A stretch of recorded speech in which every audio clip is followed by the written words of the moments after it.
Dakika 9 zikiwa zimeondoka baada ya kugonga 6 kamili. Na ripoti ya uhamisho wa leo, Alhamisi ya leo, dirisha la usajili limeendelea kushika kasi hapa nyumbani na pale Ulaya, huku klabu zikifanya maboresho ya vikosi kabla ya msimu mpya wa mwaka 2026-2027 kuanza. Hizi ni baadhi ya taarifa ambazo zinatawala katika soko la usajili.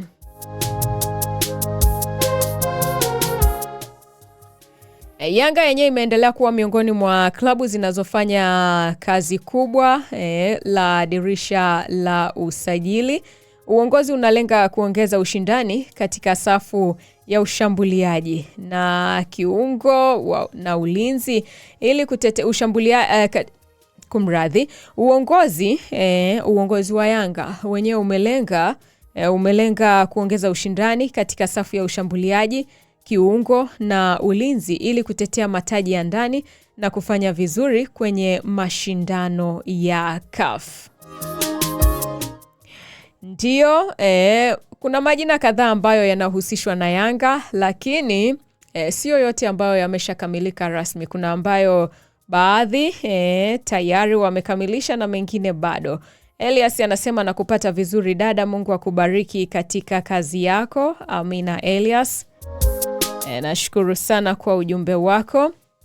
Kiungo mshambuliaji Alan Okello tayari ni sehemu ya kikosi, huku kukiwa na taarifa za klabu kuendelea kutafuta wachezaji wengine wa kuongeza ubora wa kikosi hicho cha Yanga. Bravo anasema waiteni wadada wazuri waje kwangu, maana ufalme wa pesa ni wao.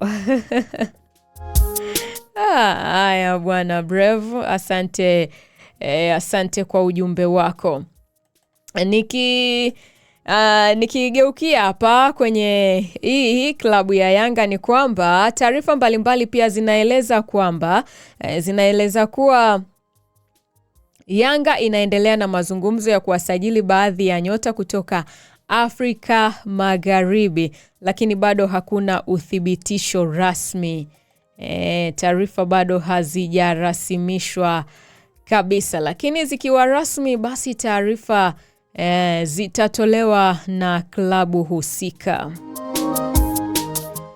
Tukigeukia katika klabu ya Simba, Simba Sports Club yenyewe, klabu hii hapa inaendelea kujenga kikosi chenye uwezo wa kurejesha ubingwa wa ligi kuu na kufanya vizuri kimataifa.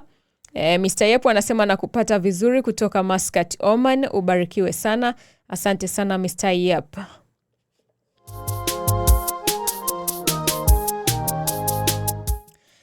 Mambo yanayoendelea kwenye klabu ya Simba ni pamoja na klabu inaendelea kufuatilia wachezaji wa ndani na nje ya Tanzania. Simba wenyewe bwana waliamua kabisa kuvunja kikosi, na sio kikosi tu cha uchezaji na pia uongozi. Kumekuwa na taarifa zinazomhusisha Wilson Nangu na Simba, ingawa mashabiki wanasubiri uthibitisho rasmi kutoka kwenye klabu husika. Simba pia inaendelea kutathmini baadhi ya wachezaji wa kigeni ili kuongeza ushindani katika safu ya ushambuliaji na kiungo. Kwa kuwa nani zitaanza hivi karibuni, ligi ya NBC msimu mpya zitaanza mwezi wa 8, basi nadhani usajili hapa unaenda spidi kiasi ili waendelee na mazoezi kabla ligi haijaanza rasmi. Dula Mapikipiki anasema habari yako Salome. Habari yangu ni njema kabisa Dula, habari ya kwako wewe. Tukigeukia pale katika klabu ya Azam FC, Azam FC imeendelea na sera yake ya kusajili wachezaji wenye umri mdogo pamoja na wenye uzoefu. Azam huwa yenyewe ipo kitofauti na hawa wengine. Wachezaji wenye umri mdogo, makinda, wale ambao bado wana nguvu za kuweza kupambana. Vipaumbele vyao ni kuongeza mshambuliaji wa kuaminika Azam hiyo, klabu ya Azam hiyo, na pia wanataka kuimarisha safu ya ulinzi na vile vile wanaongeza ushindani kwenye nafasi za viungo. Hao ni klabu ya Azam hiyo. Azamu inaonekana kutulia zaidi sokoni, lakini bado haijafungua bado mlango wa usajili unaendelea. Mlango wa usajili bado unaendelea, ila inaonekana ipo tulivu. Wachezaji ambao wanavuma sana Tanzania ni wachezaji wa Taifa Stars ambao wanaendelea kuvutia vilabu vikubwa vya ndani. Wamerejea bwana. Kwa hiyo vilabu vikubwa vinafanya nini? Vinawatamani hao wachezaji. Dula Mapikipiki anasema mzima, nimefurahi kukuona pia. Hongera, unajua sana kutangaza. Asante sana Dula. Baadhi ya mikataba inaendelea kujadiliwa huku klabu zikisubiri kukamilisha vipimo vya afya kabla ya kutangaza usajili. Tukigeukia pale barani Ulaya, katika hichi kipengele cha ripoti ya uhamisho pale Ulaya, tukianza na England kwenye Premier League, dirisha la usajili linaendelea kushika kasi. Vilabu vikubwa vinaendelea kutafuta washambuliaji wenye uwezo mkubwa wa kufunga, vinaendelea kutafuta mabeki wa kati na vile vile vinatafuta viungo wa ubunifu. Manchester United, Arsenal, Chelsea, Liverpool na Manchester City zinaendelea kujadili dili mbalimbali, huku baadhi ya usajili ukitarajiwa kutangazwa katika siku chache zijazo. Tukigeukia pale Spain, La Liga, Real Madrid, Barcelona na Atletico Madrid zenye zinaendelea kufanya maboresho ya vikosi. Kuna mambo ambayo yanapewa kipaumbele, kuongeza vijana wenye vipaji, kusaidia wachezaji watakaosaidia kwenye mashindano ya Ulaya na kuachana na baadhi ya wachezaji wasio kwenye mipango ya makocha. Kumbe usipokuwa kwenye mpango wa kocha basi kumbe ndio maana wachezaji wengine huwa hawachezi, wanakaa muda mrefu lakini hawachezi kabisa, yani huwaoni. Nikigeukia pale Italy, Serie A, Juventus, Inter Milan, AC Milan na Napoli zinaendelea kutafuta washambuliaji, mabeki wa pembeni pamoja na viungo wa ukabaji. Nikiangazia pale German Bundesliga, Bayern Munich, Borussia Dortmund na Bayer Leverkusen wanaendelea kuwinda vipaji kutoka Amerika Kusini na Afrika, huku pia wakipandisha vijana kutoka academy. France Ligue 1, vilabu vya Ufaransa vyenyewe vinaendelea kuuza vipaji kwenda England, Spain na Italia, huku vikisajili vijana wengi wenye umri mdogo kwa ajili ya maendeleo ya baadaye. Wachezaji ambao wanatarajiwa kubadili vilabu, majina kadhaa ya nyota barani Ulaya yameendelea kuhusishwa na uhamisho mkubwa, lakini mazungumzo mengi bado hayajafikia hatua ya kuthibitishwa rasmi. Na wiki hii inatarajiwa kuwa na matangazo zaidi ya usajili kutokana na vilabu kurejea kambini na maandalizi ya msimu mpya. Kwa kuhitimisha hichi kipengele cha hichi kipengele cha ripoti ya uhamisho ni kwamba dirisha la usajili bado linaendelea na taarifa nyingi zinabadilika kila siku. Kwa sasa Yanga, Simba na Azam zenyewe zinaendelea kuboresha vikosi vyao kwa malengo ya kutoa mataji ya ndani na kufanya vizuri katika mashindano ya CAF, huku barani Ulaya vilabu vikubwa vikikamilisha usajili kabla ya msimu wa mwaka 2026-2027 kuanza. Elias anasema nawaona Simba wakiteseka tena msimu ujao. Mungu wahurumie. Elias ameamua kuwaombea wana Simba bwana, amesema Mungu awahurumie. Okay, nikigeukia sasa katika kile kipengele cha mjadala wa siku, ambapo hapa nitahitaji maoni yako mwanasoka. Mjadala wa siku ya leo unasema, je, klabu za Tanzania zinapaswa kuwekeza zaidi kwenye akademi za vijana kuliko kutumia fedha nyingi kusajili wachezaji wa kigeni? Kuna mtu mmoja hapa alisema ni vizuri wakawekeza katika akademi za vijana, maana tukipata vijana bora ambao wanacheza soka vizuri, tuna uwezo wa kuwauza nje na faida ikarudi kwetu. Kwa upande wako hilo unalionaje? Hoja za kujadili hapa tukiwa tunaangalia, wakati ukiwa unajiuliza maswali mawili matatu, au wakati unatengeneza hoja yako ili iweze kuwa na nguvu.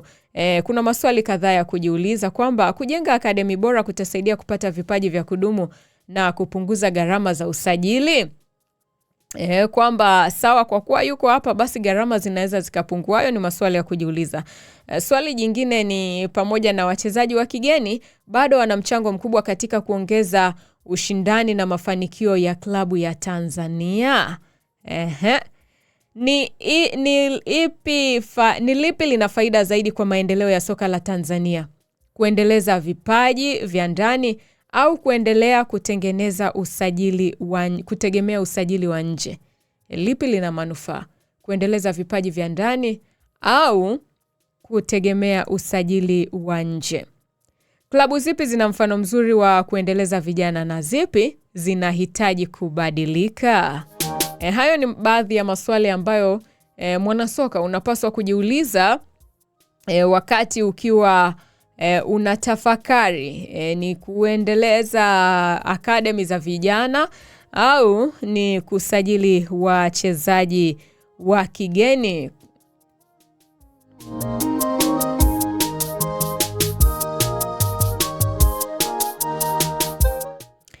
Kwa hiyo hapo wewe tuambie tufanye nini hapo? Tuwekeze zaidi katika akademi za vijana au tuendelee kusajili wachezaji wa kigeni wenye ubora?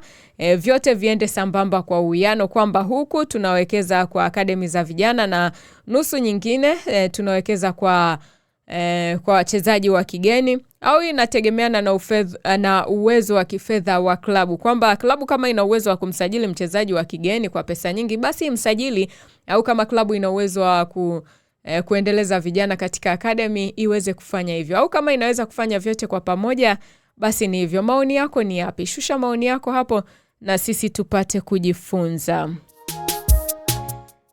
Ndio, tupate mapumziko mafupi alafu nitarejea kwa ajili ya kukusogezea Fahamu Mchezaji.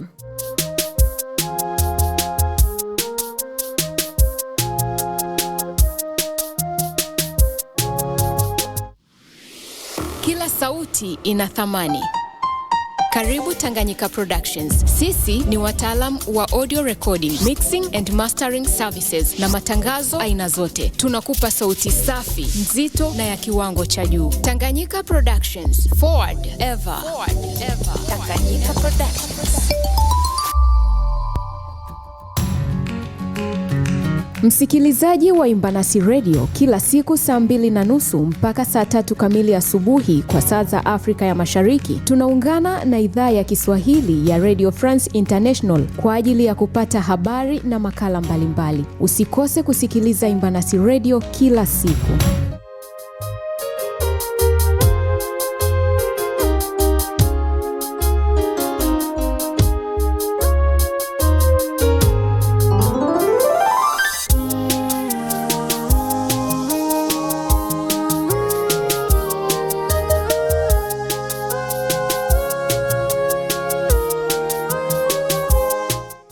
Asante sana kwa kuendelea kuitegea sikio Imbanasi Radio. Asante kwa kuendelea kuwa nami. Tunageukia kile kipengele cha Fahamu Mchezaji. Elias anasema kiufupi ili mpira wetu uweze kukua. Bravo anamjibu Elias, anamwambia mpira kukua inawezekana sana kaka, hapa penyewe umekuwa bati kukuza wachezaji wetu je? Okay, ni vizuri tukakuza wachezaji wetu. Bravo anasema hivyo. Tuangalie sasa katika kipengele cha Fahamu Mchezaji. Na katika Fahamu Mchezaji hapa tunamwangazia Bakari Msimu. Huyu Jina lake ni Bakari Msimu, ni raia wa Tanzania. Nafasi yake katika kucheza ni winga, anaweza kucheza kulia au kushoto. Mguu anaotumia zaidi ni mguu wa kulia, na mtindo wake wa uchezaji ni mchezaji wa kasi anayependa kuwazidi mabeki mmoja kwa moja na kutengeneza nafasi za kufunga. Safari yake ya soka, Bakari Msimu ni miongoni mwa wachezaji vijana waliovutia macho ya mashabiki wa ligi kuu Tanzania bara kutokana na kiwango chake kizuri akiwa na Coastal Union FC. Kupitia maonesho yake ya mara kwa mara, alianza kuvutia vilabu vikubwa Tanzania. Alijijengea sifa kwa kucheza kwa kujiamini, kutengeneza nafasi nyingi za mabao, kutumia vizuri kasi yake kuwatoroka mabeki, kushiriki katika mashambulizi ya kushtukiza, yani counter attacks. Kiwango chake kilisababisha kuhusishwa na vilabu vikubwa kabla ya taarifa za kujiunga na Simba Sports Club kuibuka.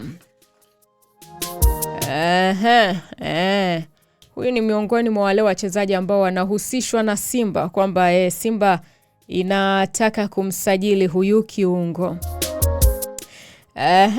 Alichezaje Coastal Union? Akiwa Coastal Union, alikuwa mmoja wa wachezaji muhimu kwenye safu ya ushambuliaji. Alitoa pasi za mwisho, asisti na kufunga mabao muhimu. Alionyesha uwezo, umri wa kucheza katika maeneo ya pembeni na kuingia katikati kushambulia. Makipa na mabeki wengi walikuwa wakipata shida kumkabili kutokana na kasi yake na uwezo wa kupiga chenga. Kwa nini sasa Simba wanamhitaji huyu? Simba inahitaji kuongeza ushindani katika nafasi za mawinga, na Bakari Msimu anaonekana kuwa na sifa zinazofaa kwa mfumo wa timu. Sababu zilizofanya Simba wavutiwe na huyu Bakari Msimu ni kwamba kiwango chake cha kasi, ana kasi kubwa, uwezo wa kupiga crossi zenye ubora, anaweza kufunga na kutengeneza mabao. Bado ni kijana mwenye nafasi kubwa ya kuendelea kuimarika. Anaweza kucheza zaidi ya nafasi moja kwenye safu ya ushambuliaji. Jamaa yuko vizuri bwana. Sifa zake uwanjani ni ana kasi ya juu, ana uwezo mzuri wa kumiliki mpira akiwa kwenye mwenendo, ana ujasiri wa kucheza dhidi ya beki mmoja kwa moja, ana uwezo wa kufanya kazi kwa kusaidia timu kushambulia, na ana uwezo wa kutoa pasi za mwisho kwa washambuliaji. Elias anasema inatakiwa klabu zote ziwe na academy iwapo ligi ya under 14, under 17 zizingatiwe. Haya. Nashukuru sana kwa maoni yako Elias. Yeye anasema inatakiwa klabu zote ziwe na academy under 14, under 17. Hii ni nzuri manake tutapata watu wazuri, tutajitengenezea wachezaji wazuri. Changamoto za Bakari Msimu, kama ilivyo kwa wachezaji wengi vijana, bado anakabiliwa na changamoto kadhaa, ikiwemo kudumisha kiwango bora katika kila mechi, kukabiliana na presha ya kucheza klabu kubwa yenye matarajio makubwa, kuongeza ubora na umaliziaji mbele ya lango, kuongeza uzoefu katika mashindano ya kimataifa kama yale ya CAF. Sasa anawezaje kuisaidia Simba? Iwapo ataendelea kuimarika, Bakari Msimu anaweza kuongeza kasi ya mashambulizi Simba, kutengeneza nafasi nyingi za mabao, kuongeza ushindani katika nafasi za mawinga na kuwa mchezaji muhimu katika ligi kuu ya mashindano ya CAF. Kwa kuhitimisha kipengele hiki cha fahamu mchezaji ni kwamba Bakari Msimu ni miongoni mwa wachezaji vijana wenye matamanio makubwa katika soka la Tanzania. Kasi, uwezo wa kupiga chenga na kutengeneza nafasi vimemfanya avutie vilabu vikubwa. Changamoto kubwa kwake kwa sasa ni kuonesha kiwango hicho kwa uthabiti akiwa Simba na kuthibitisha kuwa anaweza kuwa mmoja wa mawinga bora nchini katika misimu ijayo. Manake anaendelea kujiboresha kuwa bora kila siku.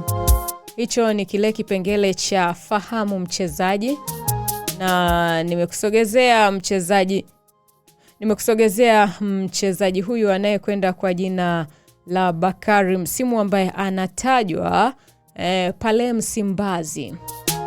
Anatajwa kusogea pale Msimbazi.